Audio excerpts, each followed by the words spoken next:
weird. My mic like switched to something else. But I switched it back. Hello, everyone. Hello, hello. I am back. I am finally back. Ooh, fixing my camera. There we go. Yes, I am back. Hello, hello, Mew6. Hello, Twitch. Hello, YouTube. Yes, I'm back.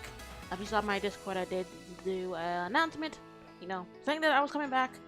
Finally back. Because honestly, it felt weird not jumping on and streaming the last, God, what was it, like 3 or 4 days I was gone?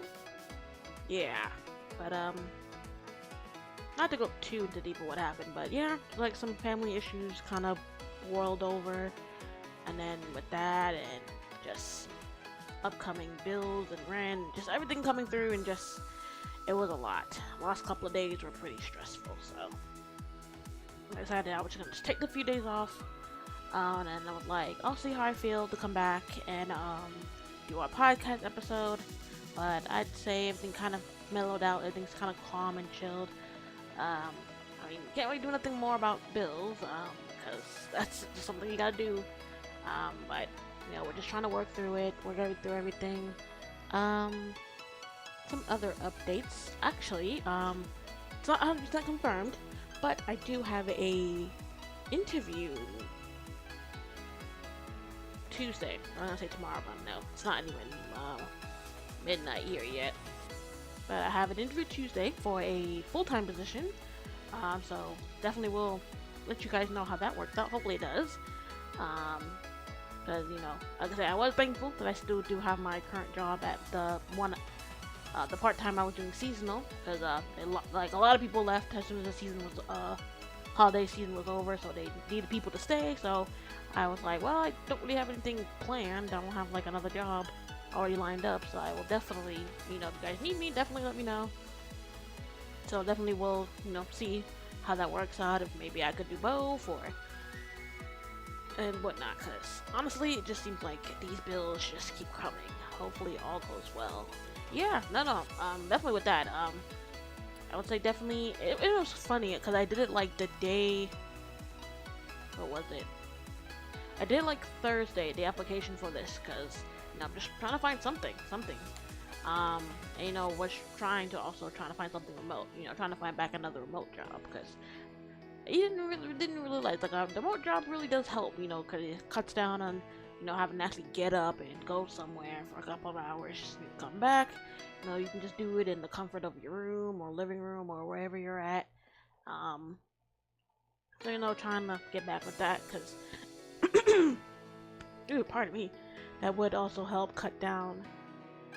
They are, but one of the ones I found, actually, I didn't even find it, a family member, because we were trying to find jobs throughout the season. Thank God the one I got reached out to me, because I applied to like so many other places and no one ever responded back. So what was I gonna say? Oh right. So but the thing crazy enough with this one is it I did it like the day before. I was doing the application, putting in my resume, putting my reference, make sure everything was lined up perfectly. Because even sometimes when you put in resumes, like a lot of places now like, oh, upload your resume instead of like trying to put in everything manually. Sometimes you do gotta go back and like double check and make sure that it is lining up everything correctly how it's supposed to. Because sometimes it'll do it and you'll be like, okay, good. But then other times it will like jumble up a bunch of your stuff together and then it looks weird. So maybe that's what was maybe messing it up. But it's like if you see the upload of the resume, you can see what it's about. But I don't know. But yeah, really did it like the day before. And then I was gonna do something. No, I think I was heading off to work. Something told me to just check my email real quick. I check, and literally I see that they responded back to me. It was like, hi, we just want to reach out. We saw your application, and we think you would be a good fit for what we do here. So we would want to set up an interview, virtual interview. So please let us know whatever day you're available so that we could do that. They said it's not a long interview, just like maybe 20, 30, 40 minutes max. And they're like, yeah, so then we'll do the interview, do that, and then I guess we'll see if it goes on to the next step or not. So, yeah, so I got that scheduled for Tuesday, so definitely I'm looking forward to that. I do hope it does, because, like I said, like you do, like you said, Mio Sticks. It is very hard nowadays too. But I heard something fall. Uh, that wasn't me. I don't know. The things in this where I'm at, even the smallest thing falls. You would thought you dropped like a brick or something. It's so loud and it echoes. But it is hard to find remote jobs nowadays. Because a lot of places are like cutting down on remote. Basically, I would say one of the best things to do is kind of look for something that is like try to find a company that's like kind of fully that's already maybe like fully online. A lot of those have a lot of remote places, a lot of customer service places too. Especially like if you're trying to like if you're like calling out to people, but kind of making I guess what they would call like outbound calls.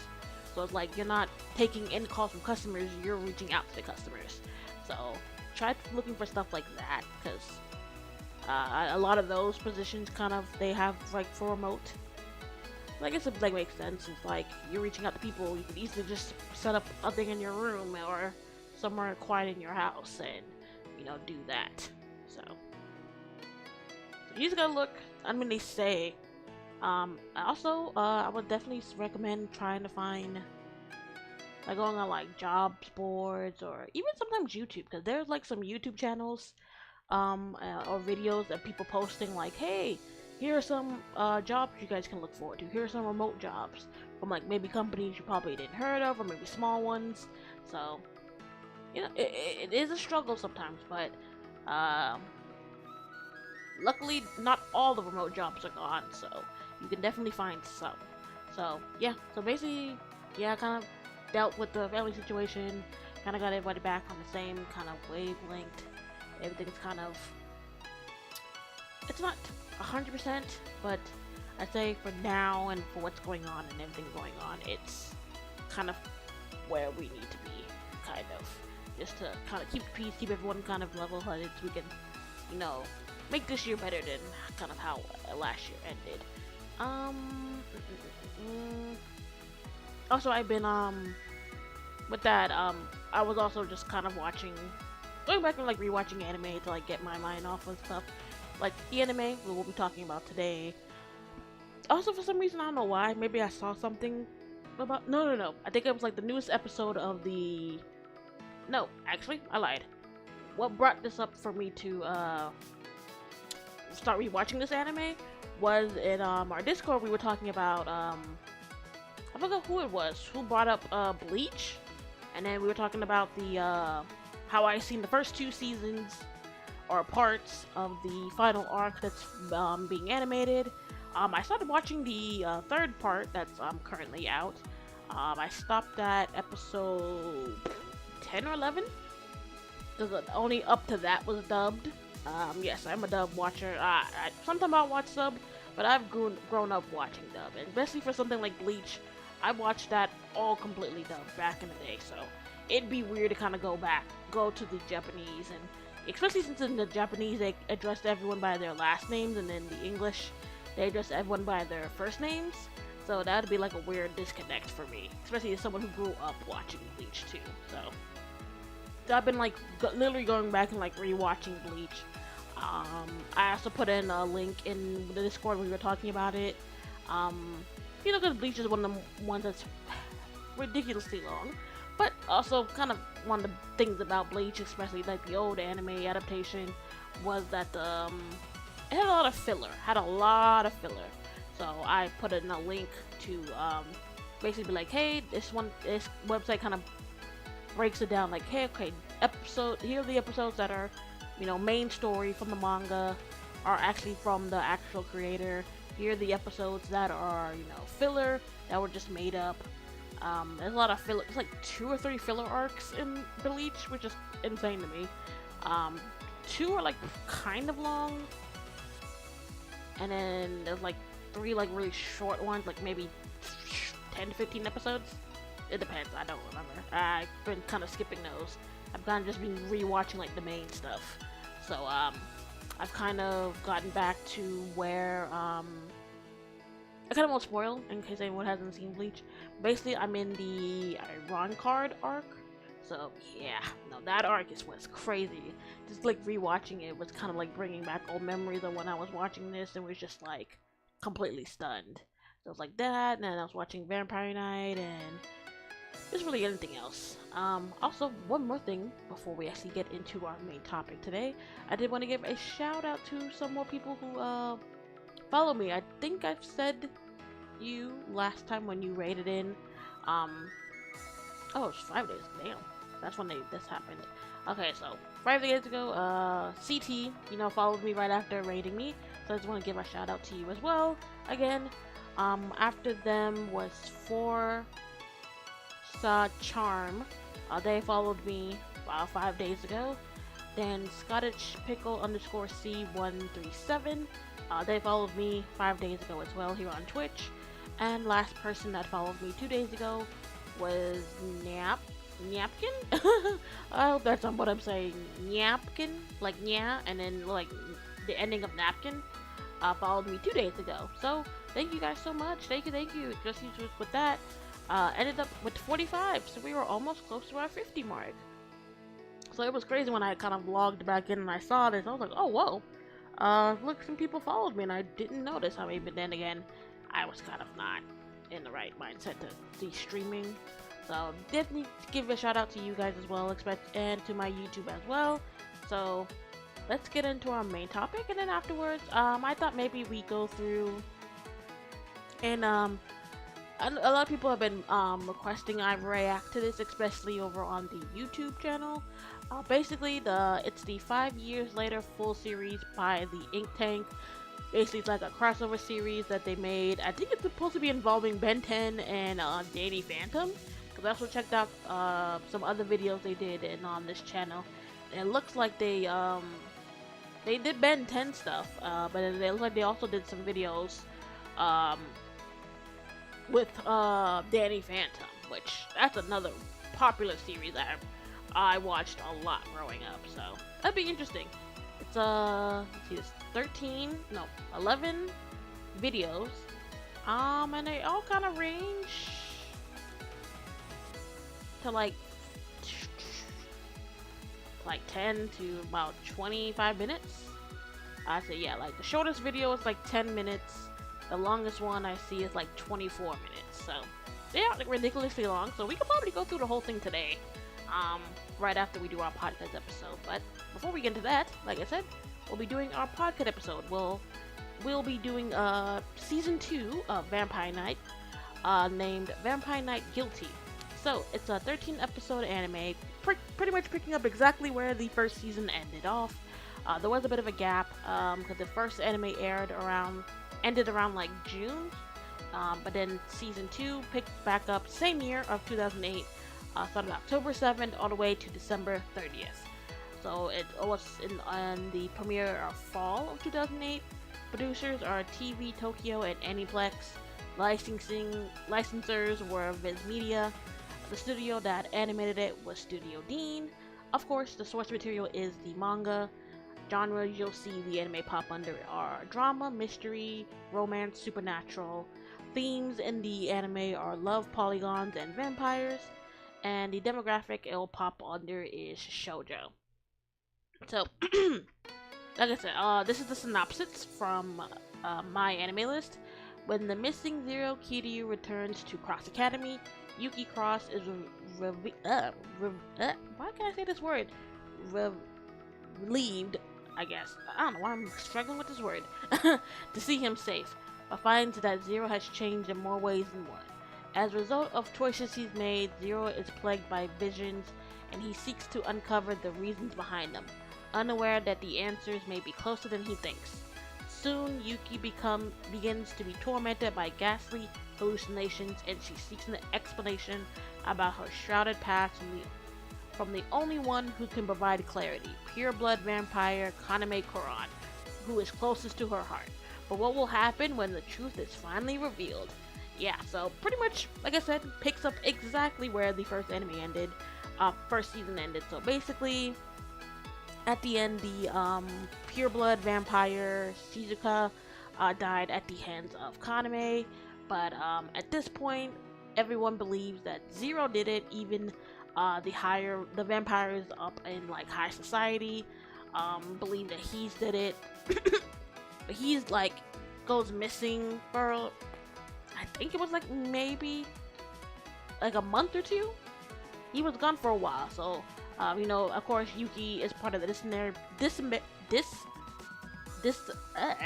I really cannot speak today. Disciplinary committee, so she's not trying to deal with this by herself. Of course, she's struggling, but when she seems like she's kind of about to reach her boiling point, Zero comes back, but like she's noticing he is starting to be a bit different. One, because there also was another thing that was showed at the end, because Shizuku died before Zero could, suck her blood to stop himself from falling to a level E.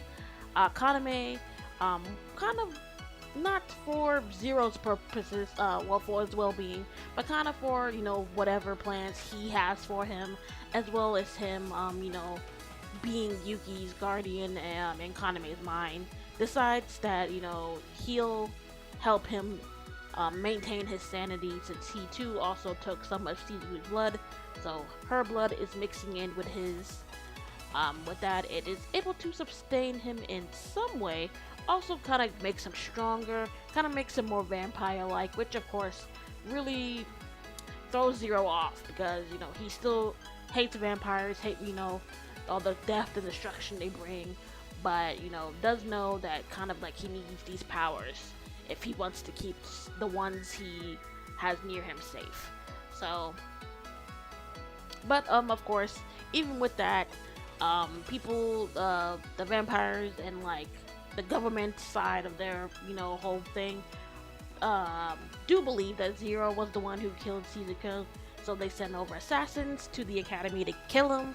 Yuki of course gets involved, but at one point Kaname and all the night class pop up, pretty much saying like, listen, Kaname's like, listen, this is my domain, I really enjoy being here, being at this school, and the fact that you all would just, go behind my back and try to do something like this is a disrespect to me, something I don't stand for. Of course, they don't want to go against Kaname, because he is a pureblood, but they do kind of warn him, like, the Senate, which is the highest government in the vampire society, are like, they will see this, not as an act of betrayal, because it's not really like they can do anything to him, but basically saying like they will like take note of what's going on. So that's kind of what episode 1. I kind of don't want to go over all of it, but basically throughout the series we kind of see more of what's going on with everyone. We do notice that there is a darker foe popping up from the shadows. Looks like it's somehow connected to Yuki's past. We do see it, and I'll talk a little bit about this second episode, because the second episode kind of really is one of my few favorites in the second season. So basically, Yuki goes out with her friend, sees this little boy is lost and decides to help him, try to find his mom, brings her to like this abandoned building, kisses her, and she immediately faints. Which we find out that vampire children don't really have full control over their powers, so when they touch you or something like that, they can like instantly drain like your energy and power, like kind of like your strength in a way. So with that, then we find out the night class appeared. Looks like the vampires are having like some secret, well, not really secret, or basically having like this party there. It's owned by one of the night class students families. I forget who it is. I think it's Hanabusa. Because throughout the party, when they get Yuki in, and Kaname's like, what happened? What's going on? She explains what happened. Oh, actually I didn't even say this. In the first episode, Yuki thinks that Kaname does Kaname's kind of like not really close of showing his emotions, except when it involves Yuki. So when she's like, hey, please, can you like talk to the other vampires, like let them know there's no way Zero did this, but him in his way, not really revealing that he was the one who killed Shizuka, basically being like, I do understand, I do believe that he didn't do it, but we still have to leave all possibilities open. they get a bit into a fight, and then Yuki says that unless he, is willing to help, or, you know, uh, or give like an announcement that Zero didn't do this, she wouldn't be talking to him, which of course gets him very upset. So that's something they bring up in the second episode. He was like, "Oh, I thought you weren't talking to me anymore," and she was like, "Well, yeah, but I only said that because of what happened the other night." And they have like a little moment. He's like, "Did you really think that you saying that wouldn't affect me?" But she's like, "Well, kind of, but I was so upset I just said it anyways." Him kind of revealing like, if anyone else had said that, it wouldn't have really mattered. The power you kind of have over me, how much you mean to me, so you knew saying that would hurt me. So kind of like revealing like you're really the only one that can like touch his heart, touch his emotions, and whatnot. So he pretty much tells like, okay, just stay here. We'll do this party for a little bit, and we'll help you get back to the academy. The little boy comes back and like is like, "Oh, I'm so sorry, miss. I'm sorry for like knocking you out." She's like, "No, that's fine." But the kid runs away. She tries to go back to see him again. There she goes into the ballroom where we see all the other vampires. We see that Zero and his teacher are there as a way of showing a corroboration between them and the Vampire Hunter Association. But at this party, we do see that a lot of the vampires are hoping that I guess it's kind of like what you see in a lot of the manhwas of basically that like if you are part of some like rich noble family that they want you to possibly marry a daughter from like a rich noble family or someone high up.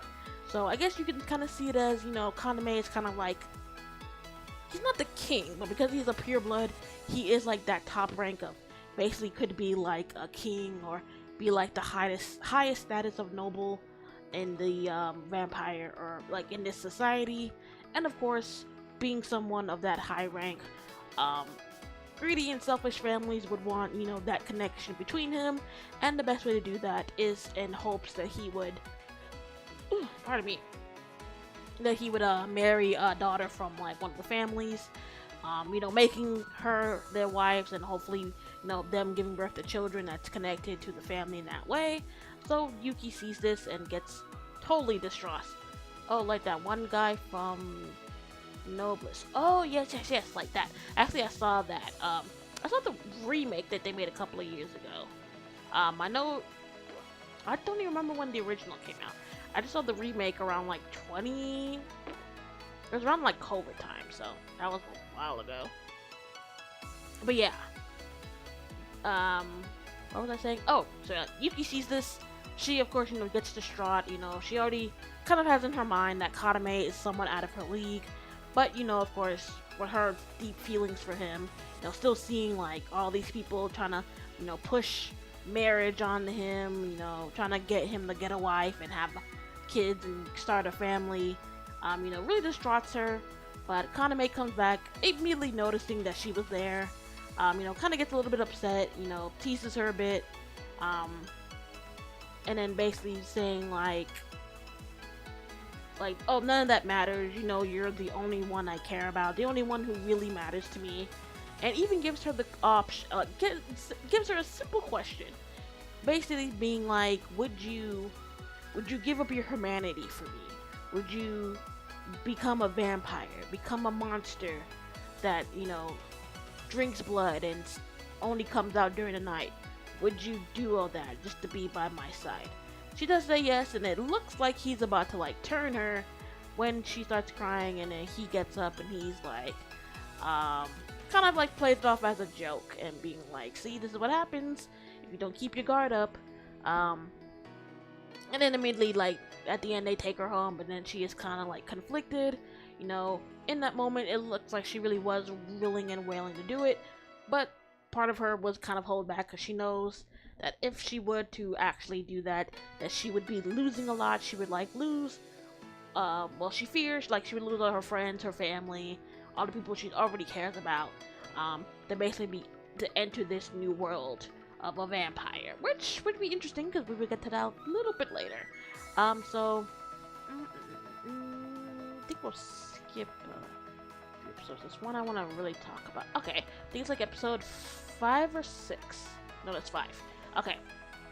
So basically, like the synopsis is, at this point, Yuki starts having hallucinations where she's just surrounded in, like, no matter where she goes, there's just like this, there's just blood everywhere for some reason, and it's like freaks her out. She has no idea why is this happening to her, until like her and Zero talk, and he believes that it might have something to do with her past, that it's slowly trying to unravel out of her brain, and she's starting to remember her true past, because at this point we don't really know much about her past. We know that Kaname saved her when she was a little girl, pretty much like being her protector and guardian all this time, but it wasn't like he found her when she was a baby. It looks like at most she was probably around the age like maybe 6 or 7, so there is a good portion of her life in the very beginning that we have no idea about. We have no idea why she was just in like this random field in the snow, by herself with no parent, no guardian, anything, and was about to be attacked by a vampire. Also, it also relates into kind of like why was Kaname there, like just there, perfect timing, perfect, like whatever.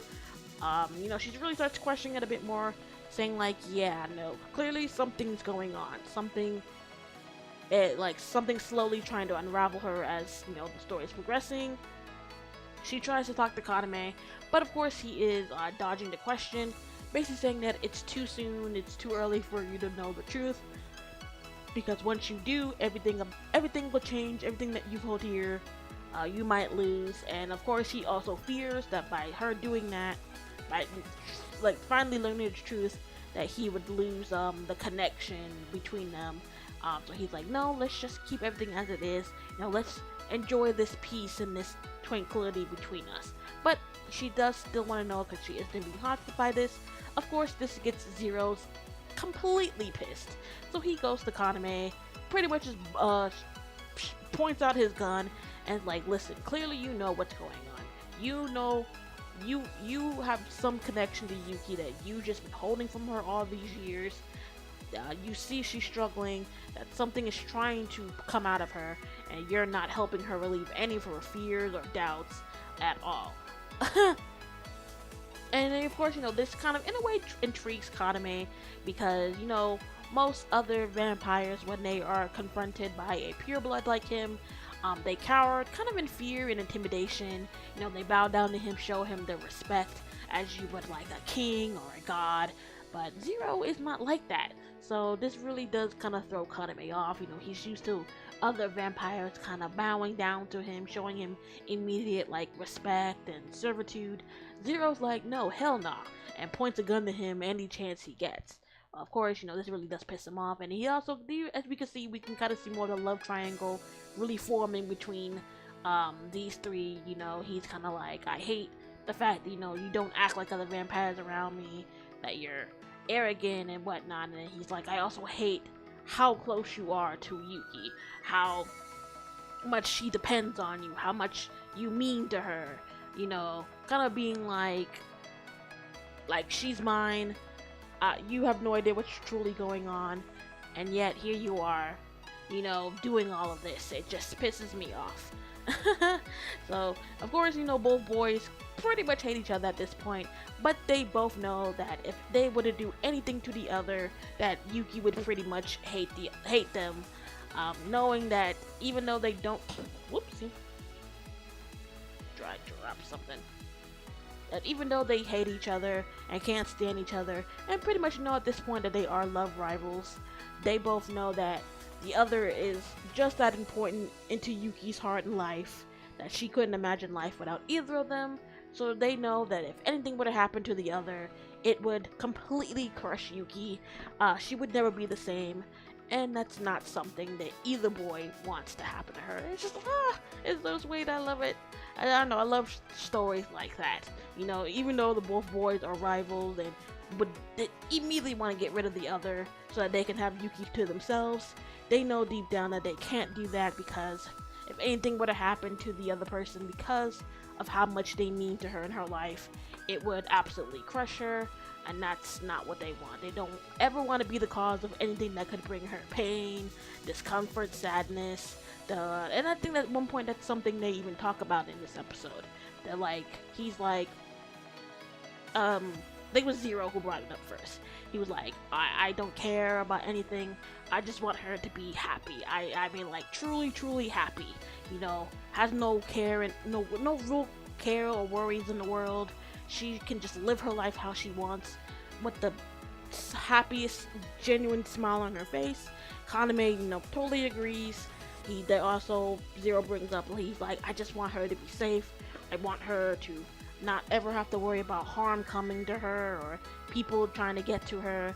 I, want her to be happy, safe, and just, just living the life that she wants. That, like, that's all I really truly want. And of course, Kaname says the same. In that, I think something happens and Zero starts reacting, like the level E thing again. Like I said, even though he didn't drink Shizuku's blood, directly, and even though it kind of is working because Kaname drank her blood, so he has her blood in him, and it's a mixture of his blood as well. So it kind of helps him in a way, but it's not like 100% cure. In that moment, Kaname tells him to drink his blood again, and of course we do see Zero being like, yeah, this dude, he's planning something. I don't know what, but he's like, whatever it is, I will keep Yuki safe. Of course he does believe that he's like, there's no way he would ever do anything that would endanger her. But he's like, nah, clearly this dude's up to something, so I'm gonna keep my eye on him. Wasn't this next same episode? No, I think it was the next one. So basically, Yuki starts having more hallucinations. At one point, it got so bad that she, had attacked Kaname, not knowing that was him. She is, like, really just freaking out, has no idea what's going on. So one night she decides to call Kaname out, being like, listen, you clearly know what's going on. You know my past that I'm missing. Whatever it is like what our connection is. Please just tell me what it is. Again, he kind of reiterates that he doesn't want to tell her that it's not time yet. He just wants her to, enjoy the peace that she has, to be a regular girl going to school, dealing with regular girl problems. Of course, this throws Yuki completely off because she has no idea what he's talking about. But she's begging and like pleading with him to please just tell me. And in this moment, Kaname confesses his feelings to Yuki, basically being like, I can't, I'm sorry. He's like, there's no way I can, because if I do, it would put you in danger, and the last thing I want to do is to ever put the girl I'm in love with in harm's way. Of course, Yuki kind of gets upset, because she's like, no, that's not how I wanted it to go. I didn't want you telling me your feelings like this, using it as a way to, divert the situation. But he's like, no, I'm genuine, I'm not trying to do that. But then he also does, that's the thing, Kaname is kind of manipulative, but in a way you do kind of see why a little later. But basically saying like, listen, it's like, please, let's just enjoy the moment that we have, let's enjoy the peace. And he's like, if you agree to my terms, once that pass, I will reveal everything to you. And in that moment, he is like, also, in that time, I want you to be my lover, to be officially the person, like, pretty much love her, pretty much, yeah. So, she agrees to it, and you kind of see, Kaname kind of, because Zero comes, being like, it's right, she's confronting him, getting the answer she wants, but, in his heart, of course, he has feelings for Yuki. It's like, no, like, he's afraid that she'll be taken away, from him, but by the time he gets there, it's too late. Kaname announces that Yuki has officially become his lover, that, his, what's the word? Pretty much like his protection isn't needed, that, now that she is his official lover, that she is under his protection and guard. And yeah, that's kind of how that episode ends. So the next episode kind of picks up after that. Yuki, still kind of confused and conflicted about what happened the other night. That she did agree to kind of be Kaname's girlfriend. But, goes down, and actually, not sure if you guys remember, but basically since the night class students are all vampires, they don't really come out during the day as much as, no, they don't kind of like disintegrate in the sun like other vampires and other genres, but it's not, they do prefer to be more in the dark. So, as Yuki, Zero, and her friend are about to leave and head off to class, we see, what was it, like 4 or 5 of them? It's like 4 or 5 night class students basically announcing, like, under the commands of Kaname Kuron, we are here to be the bodyguards to Yuki Cross, as she is now our master's official, lover. Of course, this completely throws Yuki off. She has no idea what's going on. This isn't what she wanted. But Zero tells her, like, listen, you took the vow to confront him head on, and if this is what it takes, then you kind of gotta go with it until you can get the answers that you want. So we kind of just go through that, and more secrets are kind of being revealed. I don't want to reveal too much, because honestly I feel like you should just watch it. But I will reveal one thing without spoiling it too much. So we do get this one episode. Which one is it? Okay, it's around like episode 7. So basically, I would say one of the night class students is being possessed by, I guess you could say, the main bad of the series. That's been I guess kind of hinted since season 1, and we see that he's trying to get close to Yuki for some reason. Some more things happen. Her hallucinations are actually getting worse and worse, to the point that she's like waking up screaming. She's still having visions of just blood everywhere. She still has no idea what's going on. One night she wakes up, having one of her visions. Kaname comes in and looks like he's about to, I guess, like wipe her memories of what she's been learning back so far. It happens, it missed. Hopefully it comes back. But basically that scene, where is it? Well this one too. Like, this is him coming into the room, helping her, calming her down, using his vampire abilities to like put her to sleep. And then this scene, that's a very iconic scene that happens in this episode. Basically, he says that the time is now to like reveal the truth and finally, reveal the secret he's been holding on for all these years. He does some things, and a huge reveal gets announced. I don't want to spoil. It was such a like throw off spoil, and it was like, what in the world? And then you kind of get more into like the next episode. So yeah, basically after that huge reveal, we find out that that pretty much the big bag is like making his move. He's targeting Yuki. What happens in that previous episode causes a rift between her and Zero, but in the end they do come together to defeat the big bad. But then it seems like kind of everyone goes off their separate ways. I think I have one of the pictures here. Which one is it? No, that happens in between. Oh yeah, Mr. Cross, when he takes off his glasses and he has his hair down, man looks totally different.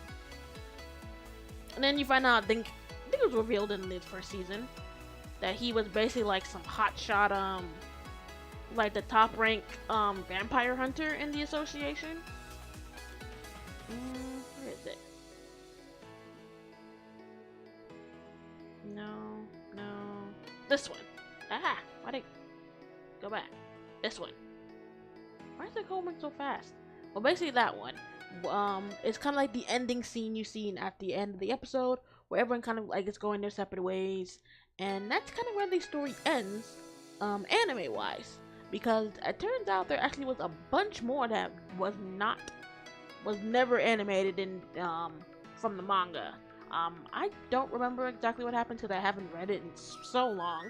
But I know there's like a bunch of videos on YouTube of people kind of going over what happens after the main plot of the story. There even was like a sequel one that kind of follows, I guess I won't spoil, but basically like pretty much like the next generation of these characters, and kind of them going through their own journey. yeah, that's kind of pretty much it. So, like I said, if you like the first season, you'll definitely enjoy this. You get a lot more reveals, a lot more things that were still secrets in the first season. Definitely does get revealed here. We learn more. We definitely learn pretty much everything about Yuki's past, Kaname's past. We learn a bit more about Zero. I also forgot that his twin brother is still around in this season. So we do get more of a closure with them. We get more information about some of the other night class students and kind of how this whole thing kind of wraps up with everyone kind of going off their own way to kind of finish up what's going on. Because we find out at the end that there still is a bigger thing going on in the shadows that's targeting like pureblood vampires and looks like the whole world in general. So I guess you can say in a way it's the others going out to crush whatever thing is. Yeah, pretty much a thing. Because at this point they don't really know who it is, what it is. So basically, whatever is still kind of pulling the strings and what their true goal is at the end of the day. So yeah, like I said, if you enjoyed the first season, you'll definitely enjoy this. Actually, I almost forgot. Since we did, where is it? Here we go. I need to go here. So let's go. Block that. Ta-da! The wheel. I almost forgot. Whoopsie. Yep, so we gotta spin the wheel for our... Is it 2 or 3? Hold on, I wrote it down here somewhere. Let me get my thing. What the next episodes for the next one's gonna be. Okay, so it's 2. So we got February 2nd and the 16th. So, kind of like right after Valentine's Day, we'll have a podcast episode. So, we'll spin the wheel, and we'll see what our next 2 podcast episodes are for February it's gonna be. So, this will be the first one for February 2nd. Let's see what we pick. And it's... Ooh! Actually, I've been wanting to rewatch this. Sasuke and Mia... I cannot say his name. Mia... Oya? I'll hear it when I watch the anime. And funny enough, I think I said this last time, this is actually one of the very few, boy love yaoi animes out there, but this one is so sweet. This one's so good and wholesome. I love it so much. So I'm actually really excited to like rewatch this and talk about this with you guys. There even was like a movie prequel, I guess. Oh no, yeah, because it's like I think it's called the same name, but then it's like Graduation. So definitely look forward to that. All right, and so this will be the second anime we'll do on the 16th. Let's see what we've got. And we have... actually, I actually wanted to do that separate. Because one, there's like 1,000,001 movies. So I kind of want to spin the wheel and do like individual movies themselves. You know what? I'll move that. And we'll spin again and get an anime.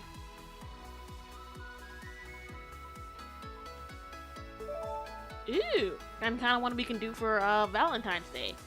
Don't Toy Me Miss Nagatoro. Oh, I haven't actually watched this anime in a minute too. And I thought I heard somewhere there was supposed to be like a season 3. No, season. Wait, how many seasons is it? I'll look it up. Don't toy. Oops. I said don't tell me. Don't toy with me, Miss Nagatoro. So with that, we'll definitely just do season 1. So I won't remove it. So then that way I can put season... Whoopsie.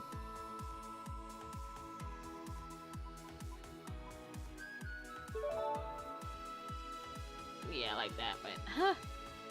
I'm gonna make a wheel for like movies. I do want to start doing movies too. Of anime movies. I know this one before was animated. Which one? Don't Toy Me Miss Nagatoro? I originally heard from it from the anime. Exit out of that. Nagatoro, yeah, okay. Don't toy with me, Miss Nagatoro.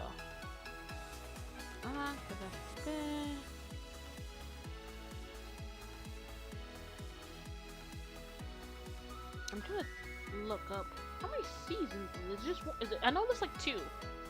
Was there a 3rd one, or did they stop at season 2?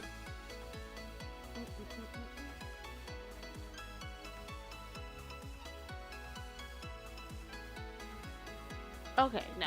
So it looks like there's just 2 seasons. So I did. Okay, so what I saw was them thinking about doing a 3rd season of this anime. Okay. Yep. So those will be the 2 animes we'll be doing. Sasuke and Mia. I can never say his name. Miyano. Miyano. There we go. Sasuke and Miyano on the 2nd. And then on the 16th, kind of funny enough, because that is a romantic comedy anime. So I guess we could say that for our Valentine's Day episode, we'll be doing Don't Worry Me, Miss Nagatoro on the 16th. So definitely look forward to that, you guys. So, let's see. Let me go to my... Where is it? Here we go. And I'll need to fix my seal. Alright. Let's get rid of that. Let me save so we can add the names back up. Once I get my movie wheeled up, maybe we'll switch it up and do a movie, like an anime movie review. Alright, so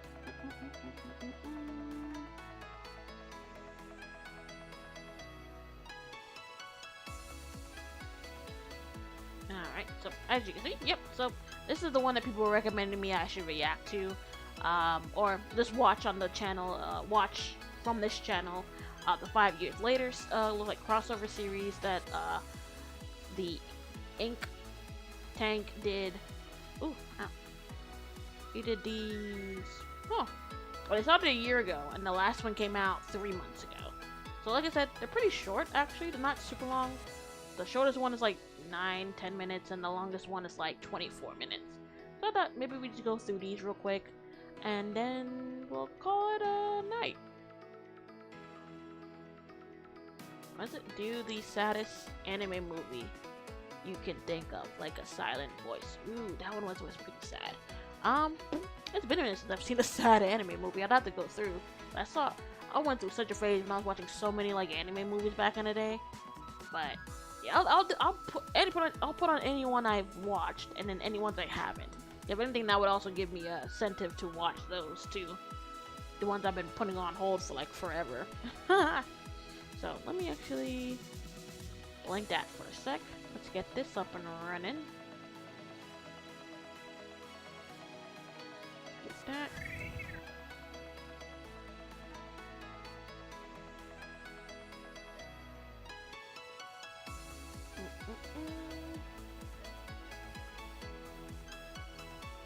Let's see.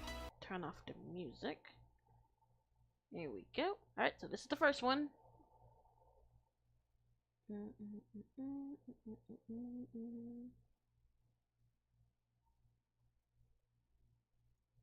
Alright. So 5 years later, episode 1, crossover series. Content warning. The following episode contains themes not suitable for young audience. 5 years later is not an official property of the Ben 10 franchise owned by Cartoon Network Inc. and Warner Brothers Discovery, or Danny Phantom and Invader Zim owned by Nickelodeon and Primark Globe. Oh, so it's actually a mixture of Invader Zim. I didn't see that. It is not a replacement for these properties which inspired this series. Please support the official release.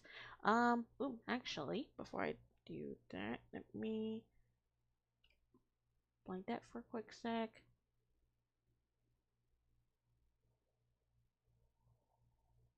Let me go back.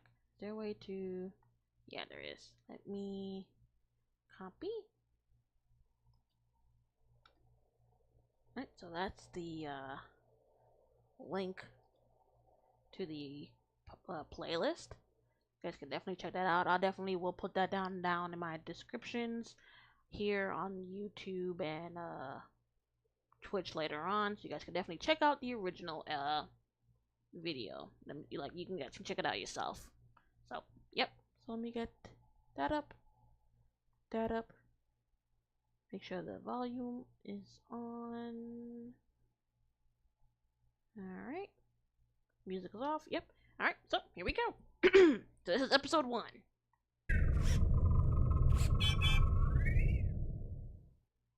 My name is Danny Fenton. I'm 20 years old. Oh. I live with my 2 ghost-hunting parents in Amity Park. They're the world's leading scientists in ecto-energy technology. Oh, cool. So here he's supposed to be like 20. When I was 14, I was in this sort of accident that gave me ghost powers. I could walk through walls, disappear, fly, and a whole bunch of other stuff too. Before I continue on, let me know if y'all watch Danny Phantom, because this was one of my shows when I was a kid. It was Fairy Odd Parents, OG Fairy Odd Parents, because after a couple of seasons, that started getting whack. I mean, then again, I guess at that point, I had kind of grown out of that, phase of, I guess, watching TV. I mean, yeah, I guess at that point, I was watching more anime than TV. I would just love to go through, like, a list of, right. No, Danny Phantom was the shit back then. Danny Phantom, Jimmy Neutron, My Life as a Teenage Robot, those shows were the shit back then. Rocket Power, OG, what am I blanking on the name? Rugrats, like OG SpongeBob, the first couple of seasons, Fairy Odd Parents, what else? Cat Dog. Oh my god, this is making me so nostalgic of some old shows I remember growing up watching. But Danny Phantom, nah, this was good. I watched this from beginning to end. With them, I became the ghost-fighting superhero, Danny Phantom. Which is funny because his name is Danny Phantom, and then when he's in his ghost form, it's Danny Phantom, like a ghost. So I just always like that, how his last name begins with a F, but then when he's in his ghost form, it's PH. I watch stuff like Chowder and Kids Next Door. Oh, I love Kids Next Door. Actually, I don't know what was it. I saw some clip from like OG Kid Next Door, and it almost made me want to go back and rewatch the series. I'm like, oh, I haven't seen Kids Next Door in so long. Kids Next Door is so good, and Chowder. Chowder is good too. I really enjoyed Chowder, but Kids Next Door, oh, that was an era, man. Keeping the secret from my folks was almost as hard as saving the day. Turns out, decades before me, the same accident happened to my dad's old lab partner, Vlad Masters. Oh yeah, this psychopath. The fact that he was he was their like lab partner, and unless I'm remembering wrong, wasn't he dating Danny's mom before like they had broken up? Like after this accident, he like changed whatever, they broke up, and then she got with his dad, and then had him and his sister Jasmine, I believe that's her name. And then all these years, he just grew bitter and anger, hated his dad, thought that, he caused the accident, took the love of his life away. Oh, maybe they weren't dating. I think he was, like, going to confess. But then the accident happened, and he never got the chance to. It's been a minute. I don't remember exactly what happened. But it was something along those lines. Either they were dating, and then they broke up, and she got with him, or they weren't dating yet. He was gonna ask her out, and then the accident happened. But he decided to use his power for evil, eventually becoming my arch nemesis, Vlad Plasmius. Also, he was like insanely rich. Like when they meet him again, he's like, "Oh, he's this rich entrepreneur. Lives in this huge mansion, has more money he knows what to do with, and is like was trying to like, in a way, trying to incorporate like, hey, to Danny and Jasmine, being like, hey, I could be your dad. I can give you a way better life than what your father can give you now. Like, pretty much was trying to, like, I forget what his dad's name is. Trying to, like, kick him out the picture so he can have the woman he always wanted. And he was just like, hey, I'll take these kids because, they're a part of they're, like, half of the woman I love, so why not? At least he wasn't trying to get rid of him, like, kind of like them, you know. He's like, no, take them on. I would love to have a son and daughter. But it's like, they're not getting divorced, dude. Get over it. One day, the cosmic comet we called the Disasteroid was headed towards Earth, forcing us to reveal our secret identities Oh, to save yeah. everyone. But Vlad wanted full global dictatorship in Yeah. return for his help. Mm-hmm. The world saw Vlad for who he really was. Yep.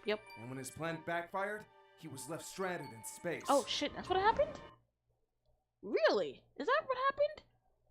I do remember that part. Yeah, the asteroid thing. Danny had to reveal who he really was to, like, get the help of everyone. Even the people, in, like, the ghost realm. Vlad did the same thing. Well, tried to do the same thing, but yeah, wanted, like, ultimate power. Wanted to be, like, the ruler of the world.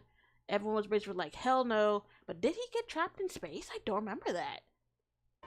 He's now banished from Earth, and has been missing ever since. Oh, I don't remember that. That's true. A lot has changed since then. My sister Jazz moved away for college. My best friend Tucker is now the youngest mayor of our Oh, that's city. right. He is. And I forgot about. Oh, fiance. Ooh. Cause they did start dating at the end of the series, and yeah, that was another thing that like threw me off. How the hell did Tucker just become mayor of the city like that? And like, aren't they like 15, 16? Like, what the hell? But I guess because he had, I guess, played a huge role in like creating the device that they needed to do what they needed to save the Earth from the asteroid. But okay, so her name is Jazz. But I swear they call her Jasmine. Or was it just Jazz? I don't remember. But I swear I thought her name was like Jasmine. And I think Jazz is like a nickname they call her. Or maybe Jazz is her name. It's so long since I've seen Danny Phantom. But I do remember Tucker being the mayor. But, ooh, fiance. Let's go. They were dating at the end. So, I mean, I guess at this point they're 20 now. And my fiance Sam, she travels the world hosting peace rallies. Ooh. It was hard to say goodbye, but I guess the simple life was more me anyways. Instead, I help my dad with his projects at Fenton Works. But what we work on the most is his greatest invention, the Ghost Portal. Okay. Okay. Ooh. We use it to travel between the Ghost Zone and our world. It's what gave me my powers in the first place. True. After the Disasteroid, every officer is now armed with Fenton tech. Ooh. So we can handle any threat that may come. Now that ghost hunting is obsolete, my dad needed a new hobby. Oh. Cross-dimensional travel. Oh, He Lord. believed if the ghost portal can access one alternate dimension, why not try more, right? Oh, God. But over time, well, I guess he gave up. Since then, he's not really been the same. Oh. But I didn't want to let my dad down. I started to study all of his notes. After a period of time of hard work, research, and a bunch of stuff I'll admit I don't really understand, I managed to tap into a different kind of energy.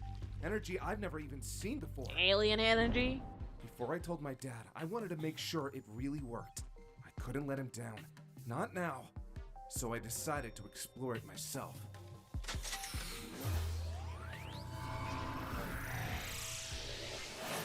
I ended up somewhere I later came to know as the Null Ooh. Void. It was creepy, and that's coming from me. But of course, something went wrong. Oh, shit. After what felt like forever, the Spectre speeder started to run out of I power. was saying, is he losing I power? found this old tower to land on. and Oh, went wait, is inside. Max there? I figured there had to be something inside that could help. That's about when he showed up. Ooh. This is my story. Is that Ben? Who's that next to him?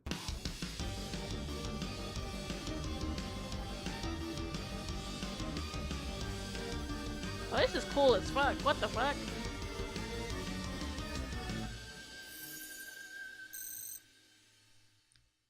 Alienated. Okay. My proto tool is picking up large amounts of unknown energy from his body. What's his This- name? Fudge. I forgot his name. But that's his partner in Omniverse. After Gwen and Kevin went to college. Okay. So how they end up in the Null Void? How are they doing here? I mean, they do be chilling in there, so I guess they're like regulated nowadays. But okay. Same as it recorded from the vehicle outside. No surprise there. A walking nuke caught red-handed in the Proctor's old hideout? He's gotta be with the Rooters. Unlikely. The plumbers made it illegal to relaunch the Rooters project after Proctor Cervantes was arrested. Whatever. I'm still gonna kick his butt. Oh, talking about Danny? It's hero time! It's like swamp fire? Swamp fire. Yep. Oh shit. Yeah, I hid. I know. But hey, it was my first real fight in a long time. And now a big blue cat and a flaming tree are attacking me? Oh. Gotta think fast. Haven't you heard you shouldn't light fires indoors? But since you started it... Oh. Something tells me that won't hold him for long. So I guess I better gear up. I'm going ghost!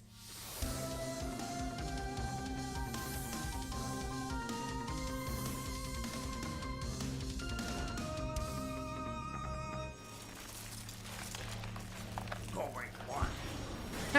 I knew he was gonna ask that. Going what? Ha! I still got it. I forget his name. He's just looking like, what the hell? Spectral traces. An ectoneurite? Gotta put out those flames. Oh right. I forgot he got ice powers toward the end.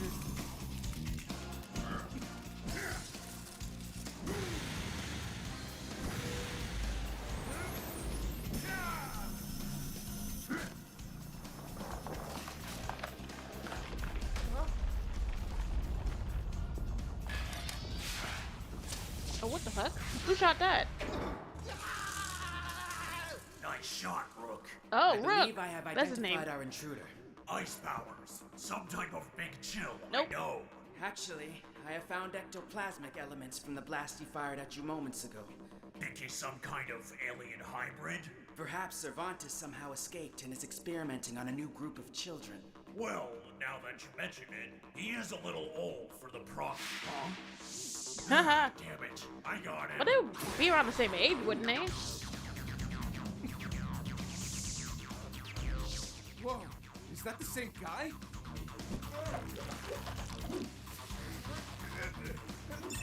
Ghost freak. Oh, I forgot about that one. I can't phase. PD, you're not going to like this then. Well, this is gonna sting a bit. Oh, his ghost whale. I forgot about that too. That shit was cool when he got that ability. Want to see mine? I was like, wait. Who? I was like, wait. Why does he have like a sonic scream? Echo, echo, duh.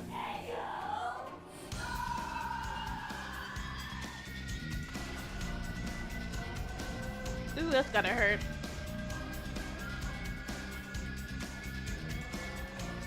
He just fucking up the null void. Did it work? Undetermined, but it appears your sonic attack has woken up one of the Null Void's inhabitants. Really? Which one? Oh shit. What is that?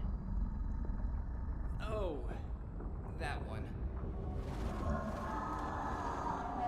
Oh, hell nah.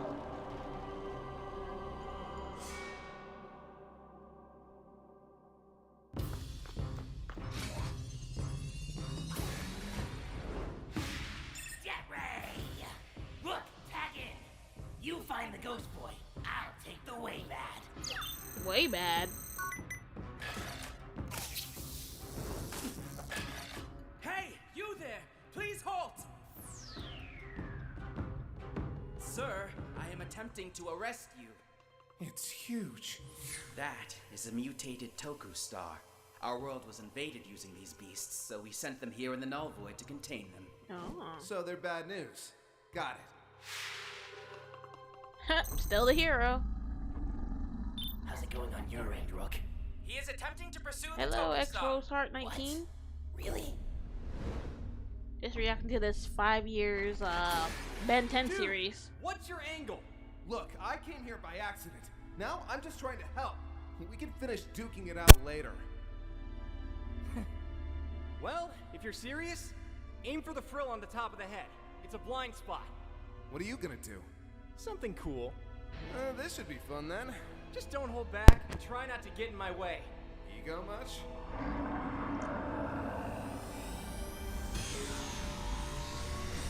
Oh shit.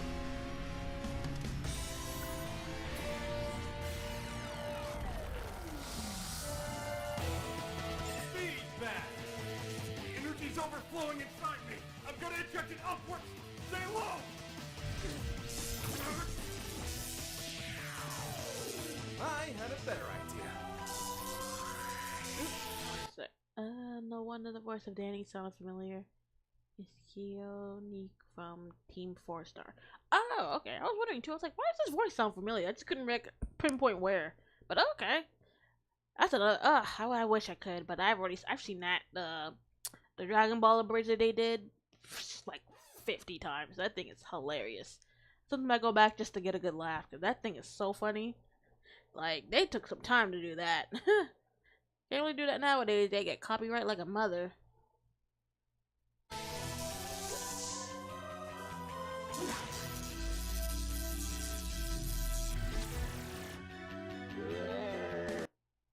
You could watch Hellsinger Bridge. I've seen that one too, and I've seen the Sword Art one, but it's been a minute, so I guess I could go back and re-watch them just to see if I remember anything. Plus, I think the SAO Bridge came out with a new episode, like a new episode that they finally released. I haven't watched that one yet, so that'd be interesting. Maybe, ooh, you know, that'd be a good idea. Kind of like rewatch the Abridged and then watch the latest episode they just released. That'd be, maybe I'll do that. Maybe I'll do that one day. Okay,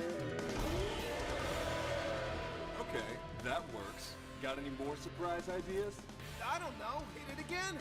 Gladly.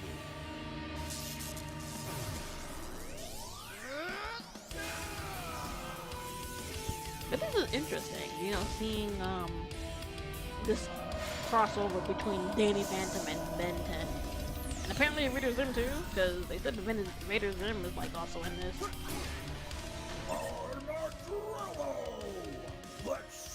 This would be a new one. I don't recognize this one. The other ones I've recognized so far. Ooh. Fuck me, oh my god. So, thanks for the assist. We cool?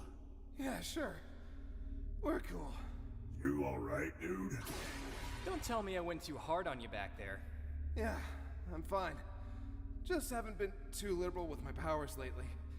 Can't really do too many big moves in a row. Yeah, been there. It sucks.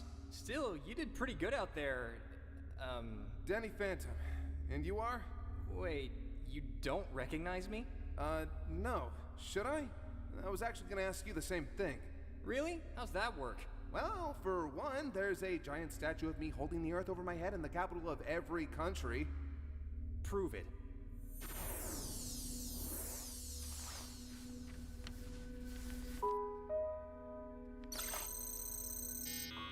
I am sorry, but this image must have been doctored.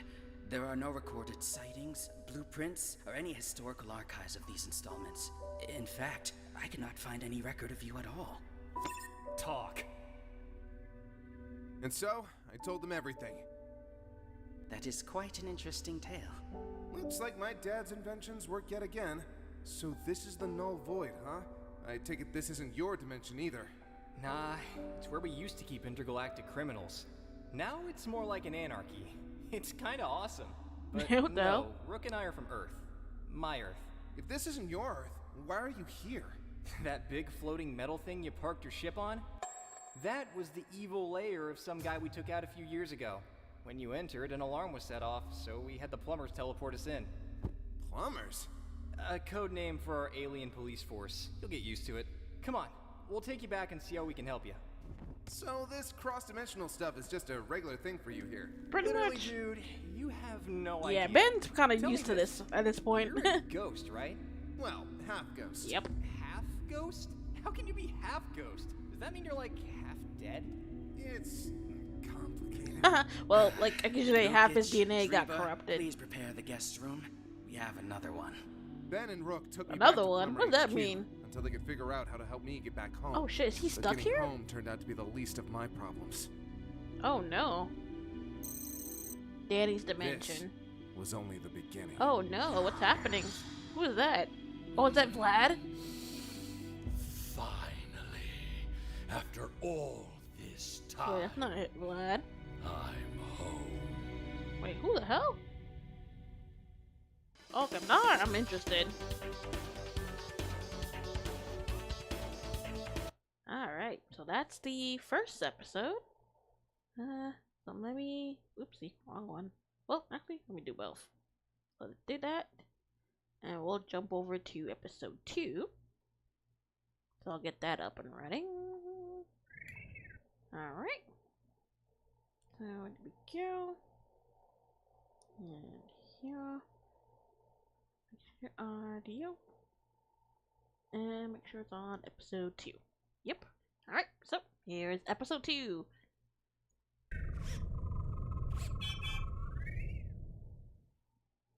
It's only fair if I get to tell my side of the story Ooh, too. so we're hearing this from Ben's perspective this time. My name is Ben Tennyson, or more famously, Ben 10. That's my partner, Magister Rook Blanco. He's an alien. I was 10 years old when I found the Omnitrix. It gave me the power to change between 10 different alien heroes. Well, 10 at first. Over time, I unlocked a lot more. And now with Master Control, it's hard to count. He's got like a million of them. Rook and I work with my grandpa Max in the Plumbers, fighting evil aliens across the whole galaxy. There's my cousin, Gwendolyn. Ooh, look at professor and Gwen. protector of Friedkin University. She's been studying sorcery for over a decade. Now she teaches it. Ooh, cool. And my best friend, Kevin Levin. We were enemies as kids, but he's cool now. Mostly. He can absorb matter, energy, Ooh, and Kevin looking DNA cool for too. some freaky combinations. When the world's not in danger, I teach my own recruits at the Plumbers Academy. They call themselves the Orion Squad. Oh. I guess you could say my life is pretty awesome. It's hero time! Oh, those are his parents down there. Haha. But life wasn't always this easy. The Oh, yeah. Omnitrix being used as a play toy. When you think about like both of them, Danny and Ben, like they went through so much. They went through a lot. But then you gotta think about it. At least not to downgrade, what Danny went through. But I mean, by the time all the stuff with him was happening, he was at least like 14, 15, so he was like a teenager. Ben was 10. Can you imagine you're 10 years old and you're going through all this galactic war, criminal, crazy stuff, nearly getting killed on a daily basis? You got this crazy, power-hungry alien hunting you down, willing to kill you and your family and your loved ones for ultimate power. Like, can you imagine going through all that at 10 years old? Oh, hell nah. Good people. You are Ben Tennyson. You can do anything. I've made many mistakes. One more should do it. Oh, right when he was about to kill Kevin. When he went psycho. I've even held the universe in my hands. And things are only gonna get a lot stranger. This is my story. Are Gwen and Kevin still together in this series?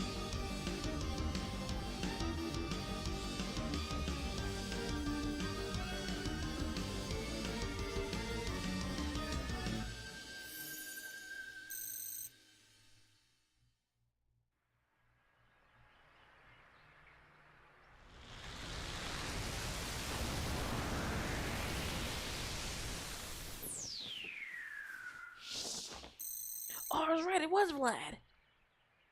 My own Holy people shit, he's old. turned against me. Well, you were trying to rule Guess everyone this like a is what I dictator. deserve. Exactly. I was like, wait, would he even still have his place? I mean, I guess nobody would want that. My first breath of air in years.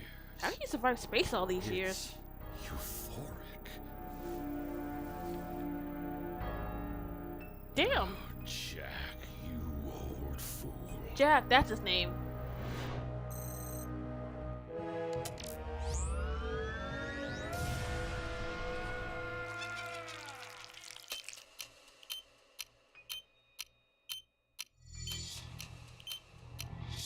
Right. I remember he was you know, kind of a similar thing happened to him, like happened with Danny. But the only thing was, since he had like what, four, like I guess however old maybe Jasmine was, of how many years of him like learning his ghost powers, learning new abilities with it. So when he and Danny like fought for the first time, you know, Danny was kind of overwhelmed because at that point he was maybe going on a couple of weeks, couple of months, you know, with his abilities and powers, while Vlad had years, decades of learning his abilities, learning his powers, learning new ways to control them, learning new things. So I do remember that. So like when they fought for the first time, like he was, yeah, and even continuing on, he was still a beast because he had all that years of experience and learning of his powers.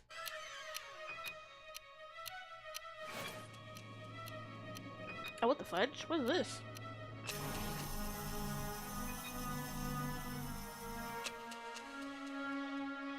I don't remember all of his backstory too much, because clearly this happened.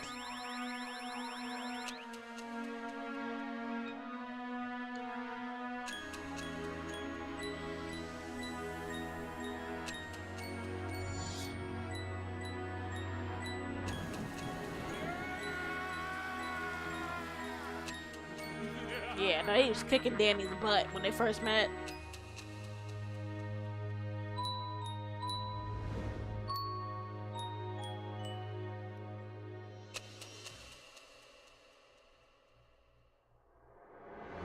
Pressing, isn't it? Ooh, who are you? I am in no condition for a fight. Just take what you want. It's nothing to me now. Your belongings are meaningless. Ooh, I am wait, here this for voice sounds you, familiar too. Vladimir. Now listen closely. I don't like repeating myself. You have no idea how often I have to do that. Are you asking for my help? It pains me to say I need it. In return, I offer you your strength. Wait, what are you? Oh! Made him younger. How did you? I am what some refer to as a time walker. Who is this? Bounds of time and space to me are nothing more than assets for me to control. However, there is a cost. A cost in which I am tired of pain. Time walker. And you, Vladimir, are the perfect pawn that I need. Oh. You seem pretty powerful on your own. Why would you need me? My days of violence are over. That path has left me with nothing. Yep. Unfortunately, unmetaphorically. Even if you had a chance at revenge against a certain phantom. I lived my life on the path of revenge. Yep. Now I'm homeless, unemployed, and alone.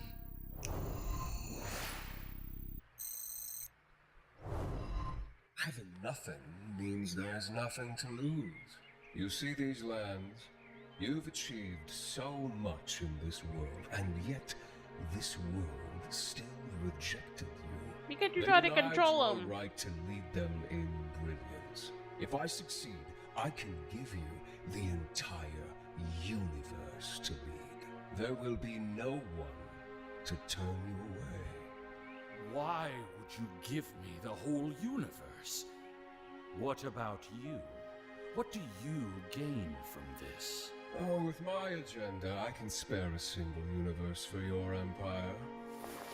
I am after something much bigger.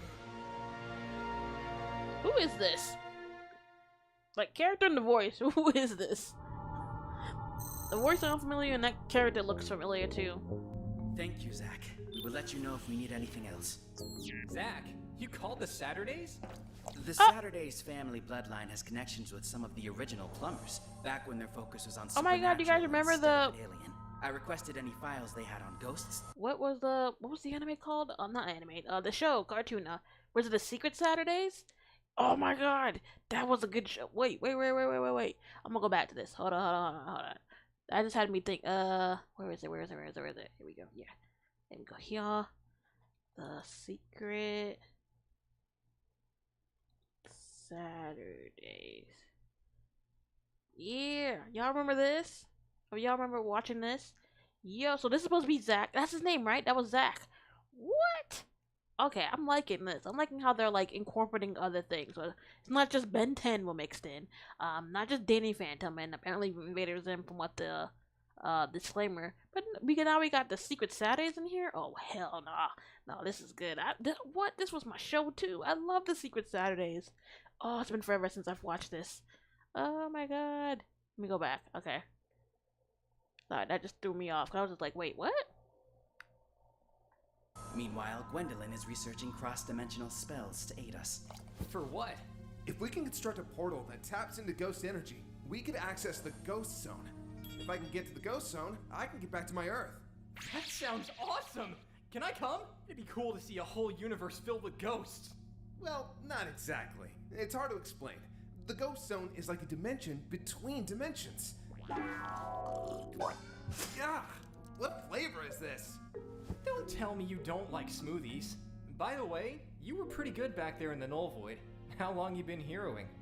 Actually, I don't do much of it anymore. I mean, I did my part when the world needed me, but my life is on a different path now, and I feel like I've grown out of it. I don't think I'd be ready to get back into it even if I wanted to. What are you talking about? Being a hero isn't something you just lose. You just gotta get back in the game. I am going to continue my research on this I mean, he did pretty good. Mr. Phantom, once we are in the ghost zone, how do you expect to get home? Because I have this. You just always carry that around with you? The ghost zone allows for guided interdimensional travel. If I enter the ghost zone, this map will show me the way to a rift that leads back to my dad's lab. There is one problem. We have no idea how to make a ghost portal. But we do. Oh. No, we don't. But we will. Probably not. I've been here this whole time. This is Blukich That was and funny. Riva of the Galvan. They are considered among the smartest beings in many galaxies. We'll get started on that ghost portal of yours once Gwendolyn arrives. Gwen! Where is she? Commander Tennyson! Oh, that was Info her. report.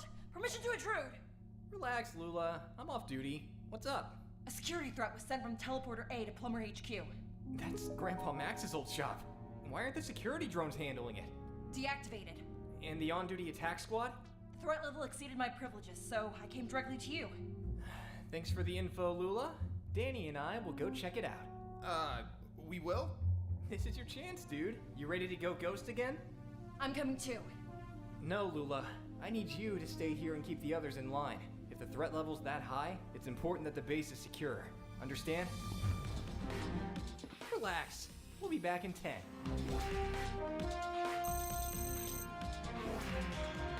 Hello, Daniel. What's it been? 5 years? Oh shit.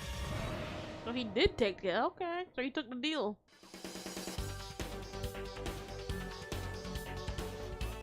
Hold on.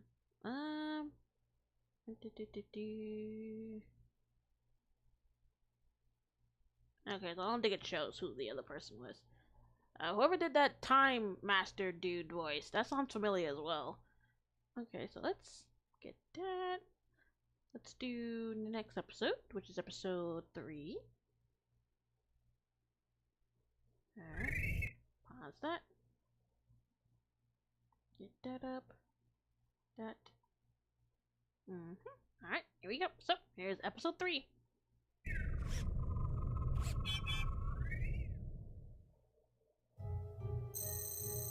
Hello, Daniel. What's it been? 5 years? That's Vlad Plasmius, but I came to this dimension alone. He shouldn't be here too. A vampire named Vlad? That's original. Ghost, not vampire. And he has all my powers too. Oh, I have more Oh, what the than hell? just your powers. Dude, seriously? Interesting device. I wonder if my universe has a version of it. Why don't you let me go and I can show you what it can do, you blue-balled freak? Oh, what a foul-mouthed delinquent! Do you expect me to loosen my grip and let you just fly out of here? Nope. I'm gonna kick you in the face first. Haha! Bitch. Slingshot going up. Okay, I don't recognize this alien either. Hell yeah, forearms! Ooh! Oh shit. Stronger than he looks.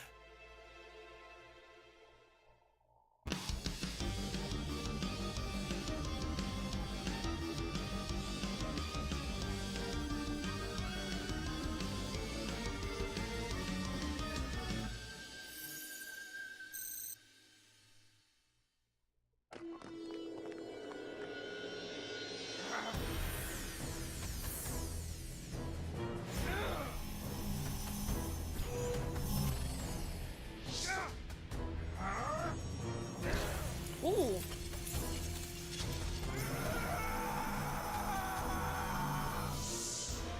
Holy shit. Nice to see you again too, my dear boy. Never call me that.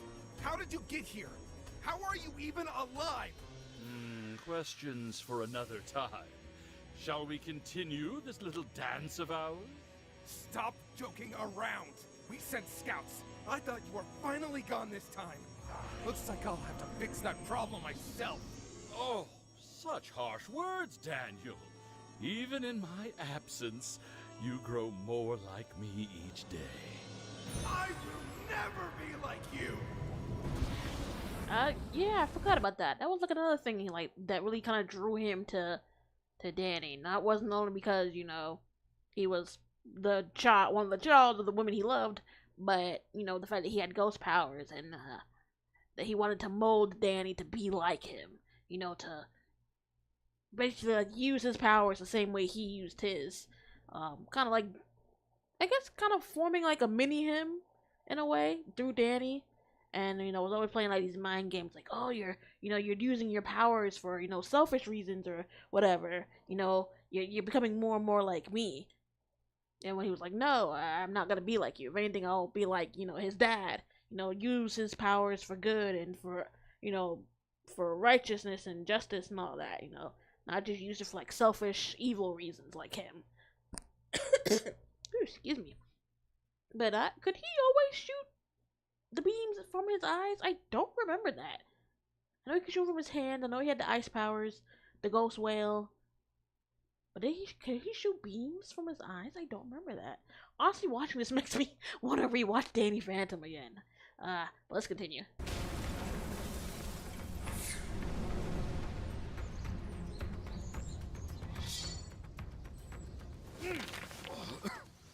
And a new ghost power, too. I say, yeah, What this do you is call new. this one your Phantom Flame? Actually, that's not a bad idea. Since we are greeting each other with new surprises... Oh, shit. Wait, he had a ghost whale before.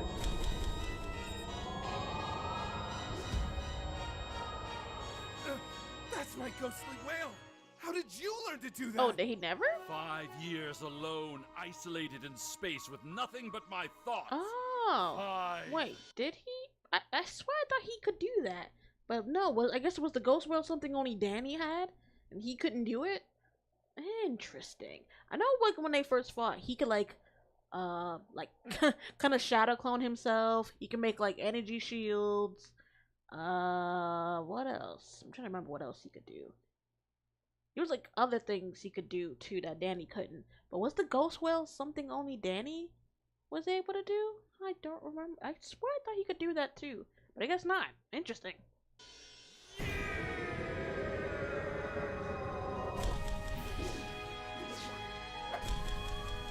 I don't recognize this alien either.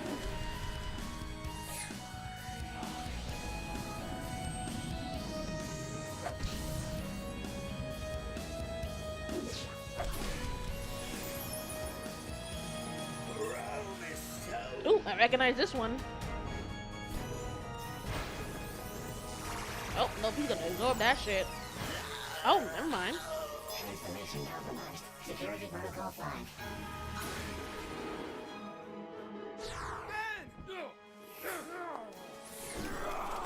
Freeze them.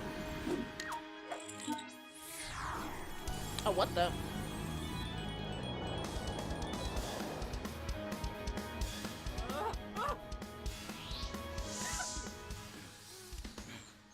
Nice reflexes. What was that? Chromastone should have been able to deflect it. Yeah. Ecto-energy. All ghost powers come from it. Doesn't completely Oh. match anything in my files. It's almost unreadable. Ah, okay.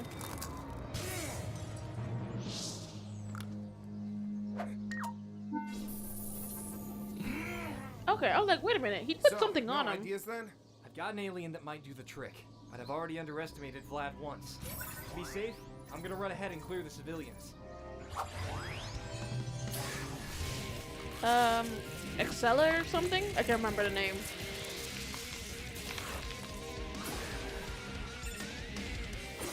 Here, take this.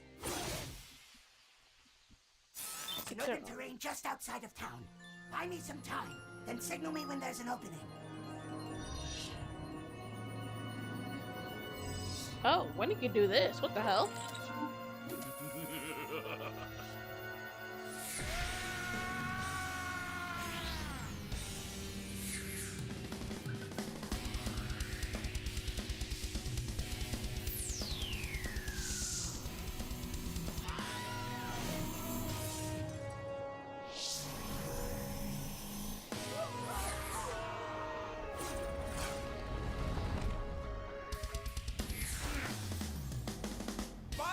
Away, and the first thing you do is terrorize a city? You haven't changed at all. Hello, Really Wild think I'm Tintin. some one-track-minded fool solely driven by villainy? You have a lot to learn about me. Well, I would have used the word Fruit Loops, so does that count?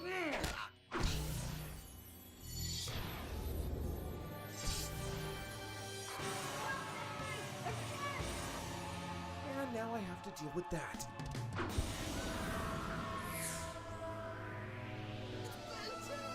That looks bad. Wait up!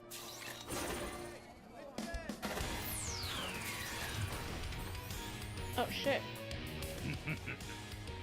So, he's strong and fast.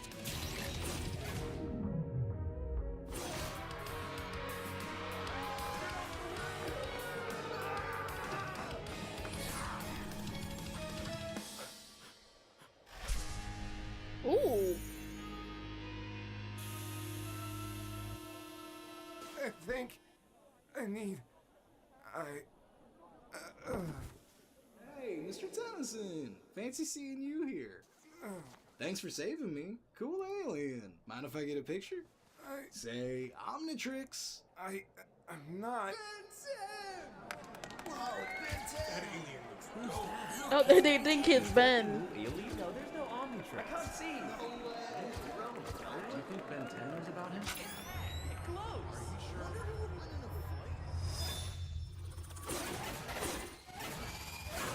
Focus, Danny! What's going on? Sorry. Guess I'm a little drained. Oh shit. You're fighting blindly. You need to study your opponent. Easier said than done. Vlad relies heavily on defense and strategy. Manipulating the fight into his favor so he doesn't have to try. So if I took his defense away from him... Gotta time this right.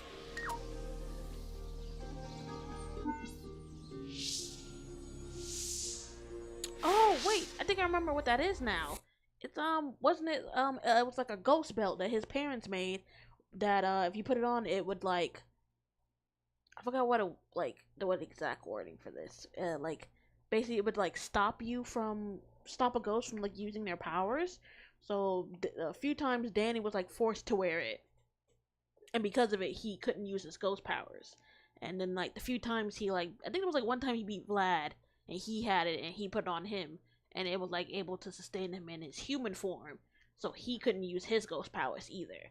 I think that's what that is. So I think it's supposed to be that, but it created like a force field. So maybe now he added like new things that the belt could do. Oh, that's so cool! It just came to me now. I'm like, what is that?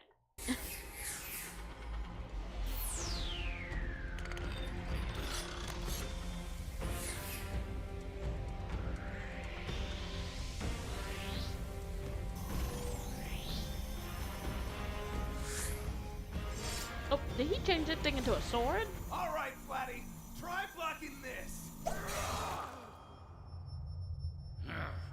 Ooh.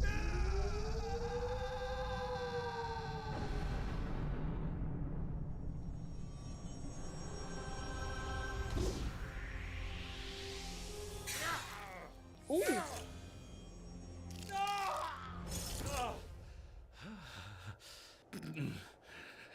Using an energy compressor to make your constructs denser than mine. Fascinating. You actually startled me. Not so easy when you're not in control of the battle. Oh, please. I only need time. You've got, what, 2, maybe 3 minutes left before you drain yourself? Yeah, he looks like he's about to pass out. Oh, no! Ben, are you there? We're in the spot. I can't hold him off any longer. I expected more from you by now. You're weaker than when we last met. Oh, don't tell me that you've given up your heroics to bum around with your idiotic father. He's not an idiot. If it wasn't for him, neither one of us would even have these powers. Oh, yes. Nearly killing your own son. What a scientific breakthrough. However, you and I are only half ghosts. It would be a shame to leave your father's work unfinished, wouldn't you say? Oh, that mean? Huh? What's this? Grav-attack! You can't phase through gravity. Looks kind of familiar. How long can you hold him? Long enough. He's all yours. All right. First question. How?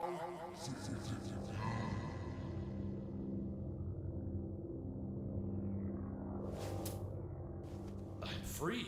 Oh, I was like, what the hell just happened? Gravity does not exist outside of time. How was your reunion?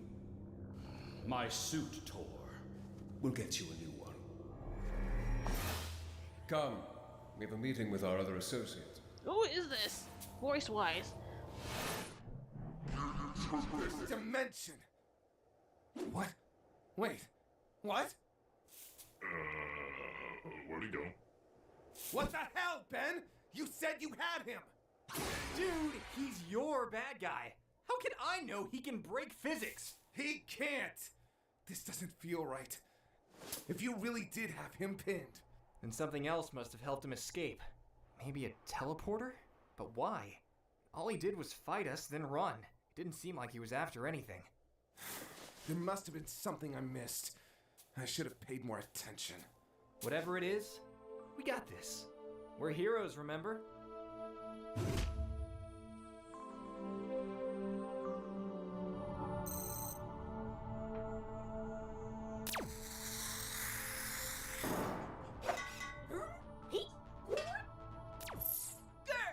What's your mission successful? Ooh, Zimbing Gur. Yes, Master. Good job, Gur. I'm sending a transporter rift to your location now. So I guess this is where Invader Zim gets added onto this. Alright. So that was episode 3. Let's see.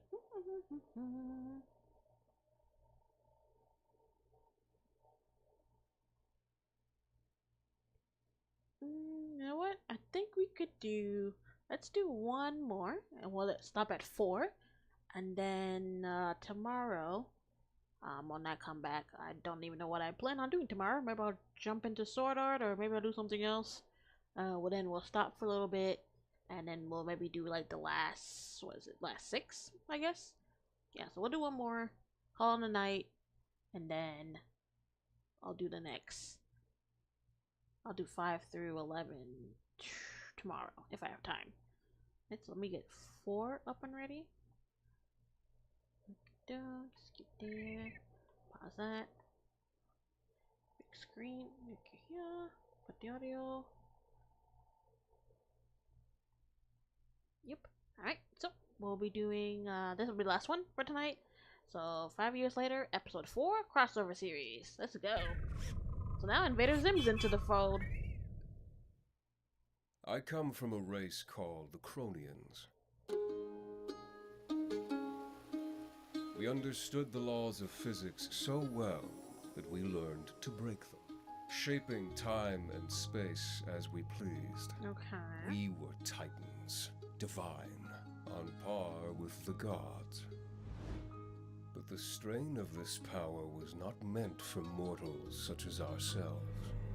As we pulled from the nectars of the universe, they pulled back at us. Ooh. Every breach in time, every shift in reality, it wore our bodies down, making us weak and frail. From this weakness came anger. From this anger came war. That much power made us reckless, and our race was dying.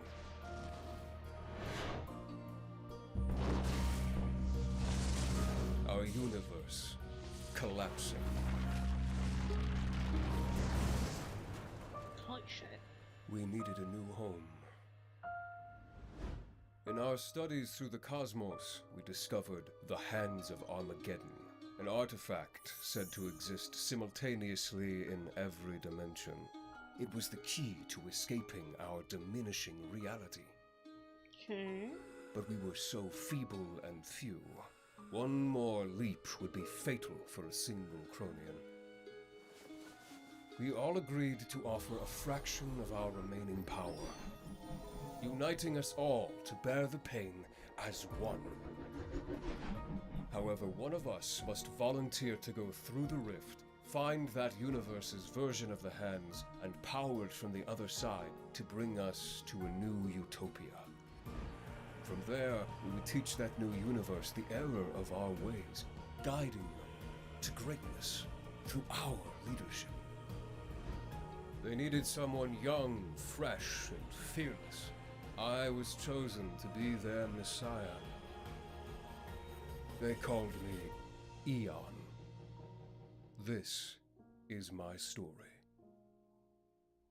I'm so confused. Where is this character from? Is he a Ben 10 related character? Or is he from a different series?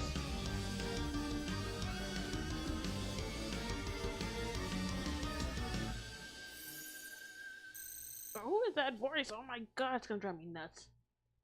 Who does that voice? Zim's Dimension.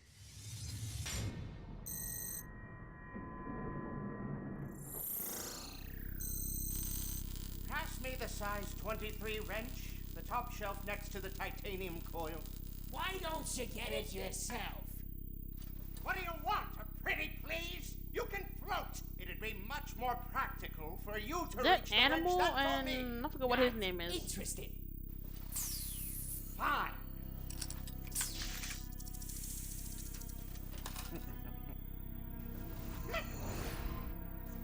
Oh, so whoever this is These are collecting your all the other villains. associates. Looks like I wasn't your first recruit from my universe. How many worlds have you gone to already? Vlad? You're still around? That's hilarious! Oh, What happened to you? he What was is that that tech phantom monster. brat again? This The is tech not ghost, right? I what forget his name agreed was. to. It is if you desire the power I can give you. Zim, have you completed your assignment? Zim's involved in this too? Take it. So, what did you steal? Sure. Information. That's it? No glory speech, no elaboration? You gotta give me something here.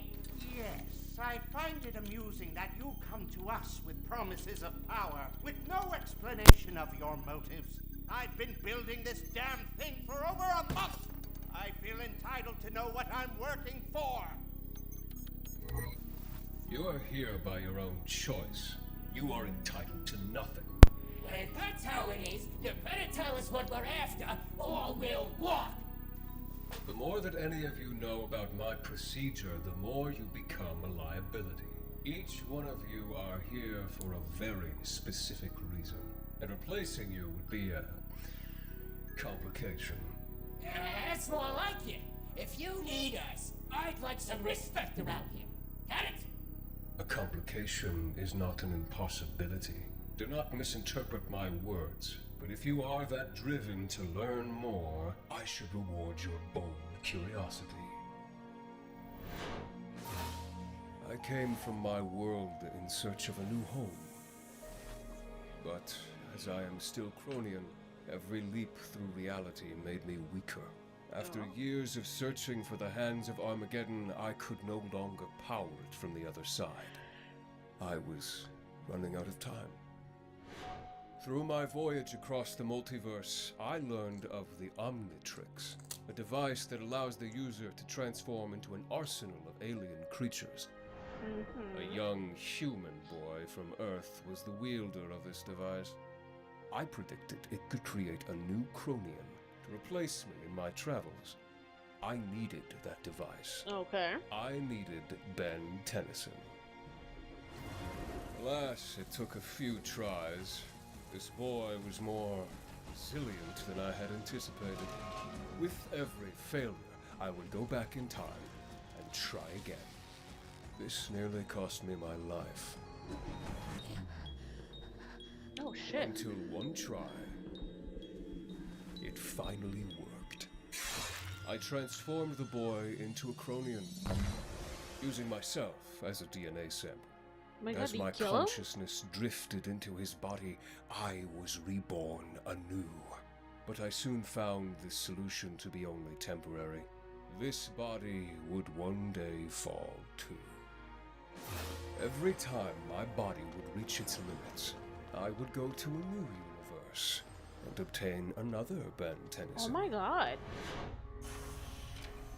So he's been going around just kidnapping and killing Bens? For insurance. Some would become my pawns, others experiments. Oh my god. My fate became so intertwined with this boy for a time, I started to believe I was Ben Tennyson.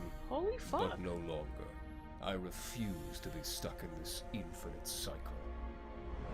I will transcend to greatness beyond what my people could ever do. Then I will deliver paradise across the multiverse. That is my destiny. And how do you expect to do that?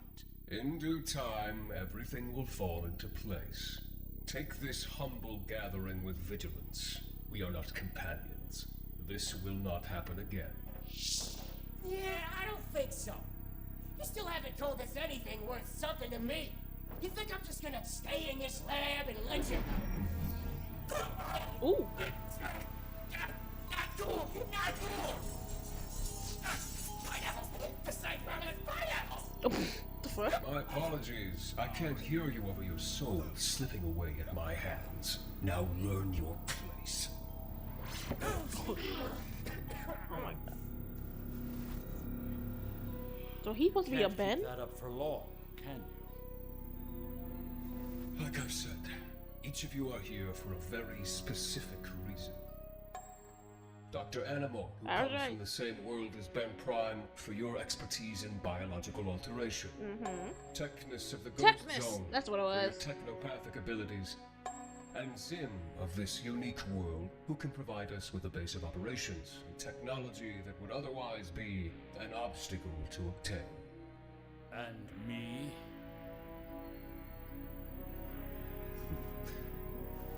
Technus, please help our new guest repair his wardrobe malfunction, and then wait in the launch pad room. Oh, we going somewhere?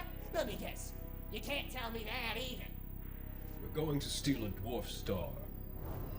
Sounds fun. So, you like red? Actually, yes. Yeah, groovy.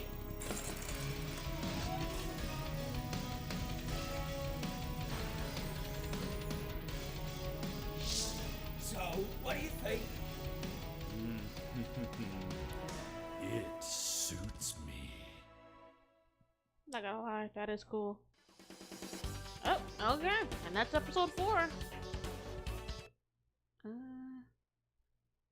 Jonah Scott. Okay. What not okay, so yeah.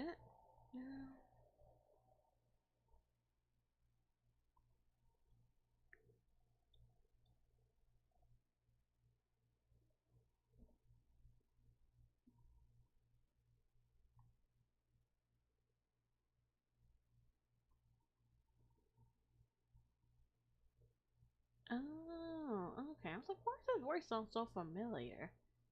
I'm looking up Jonah Scott and some of the characters he's played. Okay. He plays the Upper Moon Demon and Demon Slayer. The fox from what's his name? Why am I blanking? Beastars. There we go. The fox from Beastars. That dude, one of the skaters from Skate the Infinity. And that's kind of all I remember. The other ones I haven't watched. Some character from One Piece. I think, is that the Yakuza from something of the House Husband? I can't remember the anime.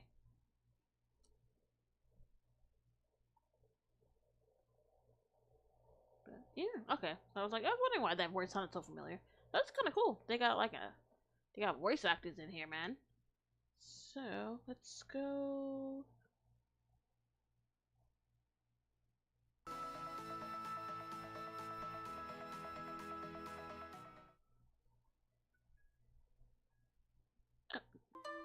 Here we go. Alright, so oops, let me fix myself. I didn't realize how over I was. There we go. Oh, that is it for me tonight, you guys. Thank you so much for everyone who came. Whether you're watching me here on Twitch or YouTube, I will definitely continue react to the rest of this. So the podcast episode is already up here on YouTube and Twitch. I'll have the audio version up sometime tomorrow. And then I will, like I've been doing a lot of my reactions, I'll make a separate video of just that. So if you guys want to check out me reacting to this, that should be up probably by sometime like at the end of the week if I have the time. Thank you for the stream and welcome back. Yes, thank you guys for coming. I think I've said this, but I just wanted to give a shout out to all the people who were reaching out to me, telling me to take the time I needed. If anything came up that I could reach out to you guys, that really did mean a lot, and anything it did help me continue to kind of work through this and just find a middle ground to come back and do this. Because honestly, I miss doing this. I just really do enjoy coming up here and just playing games or chatting with you guys. So I did want to come back as soon as I could. So I'll be back tomorrow. Because even though I do have work, but hopefully we should be kind of in and out. Because with kind of holiday season kind of already done. If anything, people are getting ready for Valentine's Day next month, so I guess you could say people are kind of saving up their money for that. So, but yeah, so I'm back tomorrow. I guess we'll continue on where we left off with Sword Art, and then we'll react to some more of this 5 years crossover. Because honestly, this is getting interesting. This is really just like wow. I am glad that people told me to react to this, so like I said, we'll definitely continue on with this until we can finish it. I'm not sure if the last episode 11 is supposed to be the final one. It came out like 3 months ago, so I don't know if they're continuing on the series or if there's maybe they're putting a pause, but I definitely will let you guys. Well, I mean, more comes up. I have the channel saved. I'm subscribed, so if they do an update, like maybe a couple of months from now, I definitely will know. Plus, there's other videos on the channel I can react to. Plus, there's some other things. But yeah, if there's anything else, if you guys do have any other reactions you want me to do, you could definitely let me down below on the like comments or whatnot. Or if you're signed up to my Discord, you can definitely send recommendations there, and I'll definitely look them up and save them so that way I could put it in my. I actually have a playlist I created on my YouTube of a reaction recommendation. So definitely let me know either or where. But yep, so that's it for me tonight. Thank you so much again for everyone who came. I'll see you guys next time. I hope everyone has a great night and a great Monday.